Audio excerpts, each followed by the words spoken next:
दोस्तों हेलो दोस्तों, आपका स्वागत है हमारे चैनल में मैथ बाय राकेश यादव। आज हम जो एसएससी एग्ज़ाम होने वाला है एसएससी जीडी का, उसका हम प्रीवियस क्वेश्चन लेकर आए हैं। आप लोगों का सपोर्ट चाहते हैं और आप लोग को अच्छा लगेगा तो फिर से हम क्वेश्चन लेकर आएंगे। पहला क्वेश्चन है, सामान्यतः प्रयोग किए जाने वाले मसाले लौंग प्राप्त होता है। मसाला है जो लौंग, वो कहाँ से प्राप्त होता है? तो लौंग प्राप्त कहाँ से होता है? पुष्प की कली से। लौंग कहाँ से प्राप्त होता है? पुष्प की कली से। लौंग कहाँ से प्राप्त होता है? पुष्प की कली से। मसालों का बगीचा किसको कहा जाता है? मसालों का बगीचा केरल। मसालों का बगीचा केरल। मसालों का बगीचा केरल। मसालों का बगीचा केरल। देखिए, लौंग का वनस्पति नाम क्या है?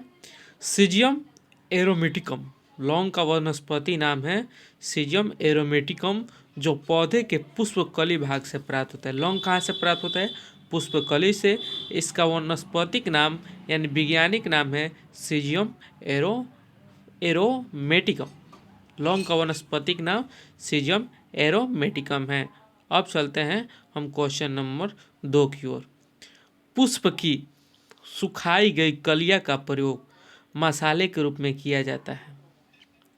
पुष्प की कली, तो अभी हम बताए थे कि लौंग किससे प्राप्त होता है? पुष्प की कली से प्राप्त होता है। तो वही क्वेश्चन पूछ रहे हैं कि पुष्प की सुखाई गई कलियां का प्रयोग मसाले के रूप में किया जाता है, उसका नाम क्या है? तो उसका नाम है लौंग। उसका नाम क्या है? लौंग। अब चलते हैं हम क्वेश्चन नंबर 3 की ओर। कौन सा ऐसा फल है जिसमें असली फल भी है और दिखावटी फल भी मौजूद है? मतलब क्वेश्चन कहने का यह है कि कौन सा ऐसा फल है जो आभासी भी है, यानी सत्य फल असत्य फल दोनों फल है। ऑप्शन है केला, बादाम, आम, काजू। इसका सही आंसर है काजू। इसका सही आंसर है काजू। देखते हैं, फल का निर्माण अंडाशय से होता है। जिस फल बनाने में अंडाशय के अलावा पुष्प के अन्य भाग की सहायता करते हैं, उसे असत्य फल कहते हैं। फल का निर्माण किससे होता है? अंडाशय से होता है। अंडाशय के अलावा अगर पुष्प उस फल में सहायता करे तो उसे दिखावटी फल कहते हैं। काजू एक असत्य फल है। इसमें असली फल और दिखावटी फल दोनों मौजूद होते हैं। केला, आम, बादाम सत्य फल होता है।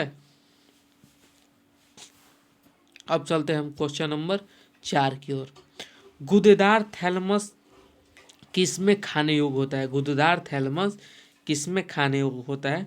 तो गूदेदार कौन सा होता है? देखिए, संतरा में गूदेदार नहीं होता है, उसको अंदर बिया भी होता है। टमाटर होता है, इसको हम पूरा भाग खाते हैं। आम क्या होता है? तो उसमें भी आम में बीच वाला जो किनारे किनारे का भी छोड़ देते हैं, ऊपर का भी छोड़ देते हैं और बीच का भी छोड़ देते हैं, थोड़ा सा खाते हैं। और सेव का जो है, इसका गूदेदार पुष्पासन हम खाते हैं। सेव का गूदेदार पुष्पासन हम खाते हैं। देखिए, सेव तथा नाशपाती का खाने योग्य भाग कौन सा है? गूदेदार थैलेमस। सेव और नाशपाती का खाने योग्य भाग कौन है? गूदेदार और थैलेमस। अब हम चलते हैं क्वेश्चन नंबर 6 की ओर। सिंधु घाटी के लोगों की एक महत्वपूर्ण रचना निम्नलिखित में किसकी मूर्ति थी? सिंधु घाटी के लोग किसकी मूर्ति की पूजा करते थे?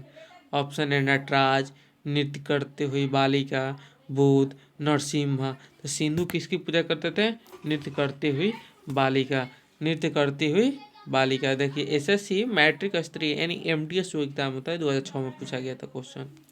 प्रीवियस क्वेश्चन 2, 3, 4, 5 इस अंदाज में लमसम आएगा ही, आपको एग्जाम में सीधे लड़ेगा। तो इसका सही आंसर है नृत्य करते हुई बालिका। देखिए, सिंधु घाटी के लोगों की एक महत्वपूर्ण रचना नृत्य करती हुई बालिका की मूर्ति है, जो कांसे से निर्मित है। यह मूर्ति मोहनजोदड़ो से प्राप्त हुई है। यह मूर्ति कहाँ से प्राप्त हुई है? तो मोहनजोदड़ो से प्राप्त हुई है। अब चलते हैं क्वेश्चन नंबर 7 की ओर। आरंभिक वैदिक काल में वर्ण व्यवस्था आधारित थी। आरंभिक वैदिक काल में वर्ण व्यवस्था किस पर आधारित थी? तो वैदिक काल में वर्ण व्यवस्था व्यवसाय पर आधारित थी। वैदिक काल में वर्ण व्यवस्था किस पर आधारित थी? तो व्यवसाय पर आधारित थी। देखिए, स्टेनोग्राफर 2011 और एलडीसी 2010 दोनों में पूछा गया क्वेश्चन है। बुद्ध ने अपना प्रथम प्रवचन कहाँ दिया था? तो बुद्ध ने अपना प्रथम प्रवचन कहाँ दिया था? सारनाथ में दिया था। बुद्ध ने अपना प्रथम प्रवचन कहाँ दिया था? सारनाथ ने दिया था।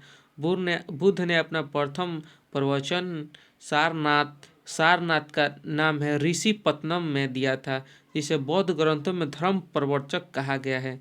बुद्ध ने अपने उपदेश जन साधारण की भाषा पाली में दिए थे। बुद्ध ने अपने उपदेश किस भाषा में दिए थे? पाली में दिए थे। और इसको क्या कहा जाता है? धर्म प्रवर्तक कहा जाता है। सारनाथ का नाम क्या हुआ? तो ऋषिपत्तनम होता है, ऋषिपत्तनम होता है। चलिए दोस्तों, आप सब कमेंट में बताइएगा कि ऐसा क्वेश्चन चाहिए या नहीं चाहिए। अगर चाहिए तो कमेंट कीजिएगा, हम प्रीवियस क्वेश्चन और बना देंगे।